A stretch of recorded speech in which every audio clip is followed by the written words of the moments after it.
जी हां, दिन की सबसे बड़ी सियासी खबर। आज लोकसभा में सरकार के खिलाफ लाए गए अविश्वास प्रस्ताव पर बहस की शुरुआत हो गई। मणिपुर पर चर्चा के बहाने सरकार को कटघरे में खड़ा किया गया, तो दूसरी तरफ बीजेपी ने फिर कांग्रेस के परिवारवाद पर निशाना साधकर पलटवार किया। आज दिन भर सदन में क्या हुआ है, इसे जानना जरूरी है। एक रिपोर्ट देखिए। कि जो सरकार एक इंडिया की बात करती है, आज उन्होंने दो मणिपुर आपने बना दिए। ये अपोजिशन में विश्वास प्रस्ताव है। प्रधानमंत्री मोदी जी मणिपुर पर क्यों मौन हैं? खिलाफ आरोप नहीं लगा सकते। सावरकर नहीं हूं मैं, आप सावरकर हो भी नहीं सकते। जिस दिन से मॉनसून सत्र की शुरुआत हुई है, उस दिन से पूरा विपक्ष जिस मांग को लेकर सदन में चर्चा की मांग कर रहा था, आखिरकार लोकसभा में अविश्वास प्रस्ताव के जरिए ही सही उस पर बहस की शुरुआत हुई।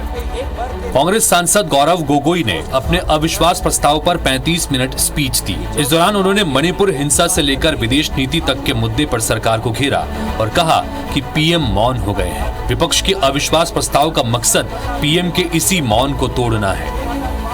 प्रधानमंत्री मोदी जी मणिपुर पर क्यों मौन हैं? शायद उस प्रश्न का उत्तर भी 3 है। पहला उत्तर कि प्रधानमंत्री मोदी जी को कबूल करना पड़ेगा कि उनकी डबल इंजन की सरकार, उनकी सरकार मणिपुर में व्यर्थ हो गई है, विफल हो चुकी है। इसीलिए आज मणिपुर में 150 लोग मरे। प्रधानमंत्री जी ने आज तक मणिपुर के मुख्यमंत्री को बर्खास्त क्यों नहीं किया?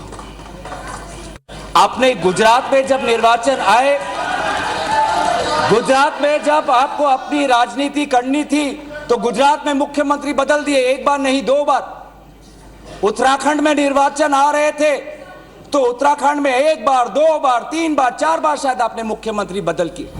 कांग्रेस के आरोपों पर निशिकांत दुबे ने पलटवार किया और निशाने पर थे सोनिया गांधी और गांधी परिवार। क्या कहा, आइए आपको सुनाते हैं। सोनिया जी का मैं बड़ा सम्मान करता हूं सर। सोनिया जी, मुझे जो लगता है, उनके पार्टी की उनकी 2 मनस्थिति है।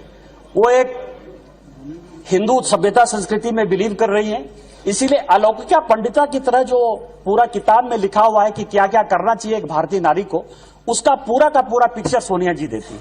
उनको 2 काम करना है, बेटे को सेट करना है और दामाद को भेंट करना है।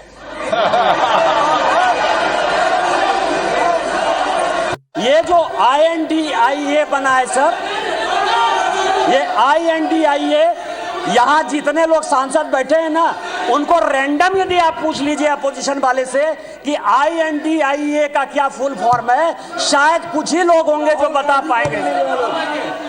और ये इंडिया बात कर रहे हैं सर। आज उन्होंने 2 भाषण और आरोप प्रत्यारोप से इतर कांग्रेस और बीजेपी एक दूसरे के दल के नेताओं को लेकर भी उत्सुक है।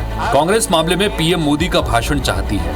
कांग्रेस कह रही है कि पीएम सदन में बोलने से इसलिए बचना चाहते हैं क्योंकि मणिपुर मामले में उनकी डबल इंजन की सरकार फेल हो गई है और सरकार अपनी भूल नहीं मानना चाहती।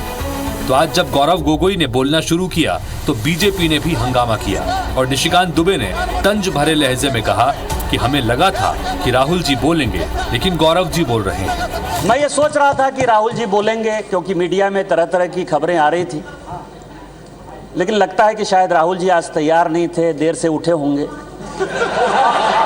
तो नहीं बोल पाए। कोई बात नहीं है, गौरव गोगोई जी ने बोला, बहुत अच्छा बोला। कुल मिलाकर अब सरकार राहुल के बोलने का इंतजार कर रही है और विपक्ष पीएम के बोलने का। अविश्वास प्रस्ताव का अंजाम सबको पता है, लेकिन इस बहाने सरकार को घेरने का कोई मौका विपक्ष छोड़ना नहीं चाहती। लेकिन पीएम मोदी के वाक कौशल से पूरा देश वाकिफ है। पीएम मोदी जब जब बोलते हैं, कांग्रेस और विपक्ष को उनके आरोपों से पिंड छुड़ाना पड़ता है। तो कुल जमा जोड़ ये कि अब सबको इंतजार है पीएम मोदी और राहुल गांधी के भाषण का, तो संभवतः कल यानी 9 अगस्त या 10 अगस्त को हो ही जाएगा। Bureau report, IBC 24। तो पुनीत, विपक्ष की जिस मांग के साथ इस मॉनसून सत्र की शुरुआत हुई थी, आखिरकार वो मांग मान ली गई। अविश्वास प्रस्ताव पर चर्चा चल रही है। विपक्ष की एक ही मांग है कि पीएम जवाब दें मणिपुर के मामले को लेकर। तो दूसरी तरफ पक्ष जो है वो इंतजार कर रहा है कि राहुल गांधी इस पर क्या बोलते हैं, और ये वाकई में बड़ा दिलचस्प होगा। बिल्कुल आपने ठीक कहा, और ये मौन टूटेगा, लेकिन जब टूटेगा तो क्या परिस्थितियां बनेंगी, इसके बारे में विपक्ष भी और देश भी अंदाजा तो लगा ही रहा है। वैसे एक तरफ हितेश, आप ये बात सहमत होंगे कि एक तरफ जहां सड़क पर और सदन पर लोगों की नजर रहती है, वहीं सोशल मीडिया पर भी रहती है। कांग्रेस और बीजेपी के नेताओं के बीच में सोशल मीडिया पर भी जमकर बहस छिड़ी हुई है। सोशल मीडिया पर आज किस अंदाज में बदलते और आगे बढ़ते वक्त के साथ कमेंट्स और हैशटैग ट्रेंड कर रहे हैं, जरा देखिए आज का ट्रेंडिंग।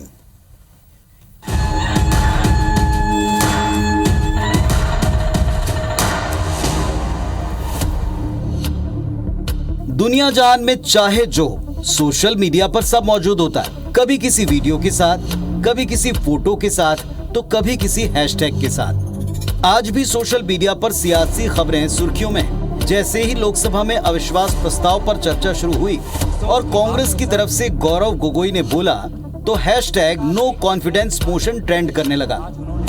एक ऐसी लकीर खींच दी गई है कि पहाड़ पे एक भर के लोग रहते हैं और वैली में एक भर के लोग रहते हैं। अफसोस की बात है सर कि जो सरकार एक इंडिया की बात करती है, आज उन्होंने 2 मणिपुर आपने बना दिए। फिर जब जवाब देने की बारी आई तो हैशटैग निशिकांत दुबे ट्रेंड करने लगा। निशिकांत दुबे ने जब परिवारवाद पर चोट की तो हैशटैग सोनिया ट्रेंड करने लगा। इसीलिए अलौकिका पंडिता की तरह जो पूरा किताब में लिखा हुआ है कि क्या क्या करना चाहिए एक भारतीय नारी को, उसका पूरा का पूरा पिक्चर सोनिया जी देती है। उनको 2 काम करना है, बेटे को सेट करना है और दामाद को भेंट करना है।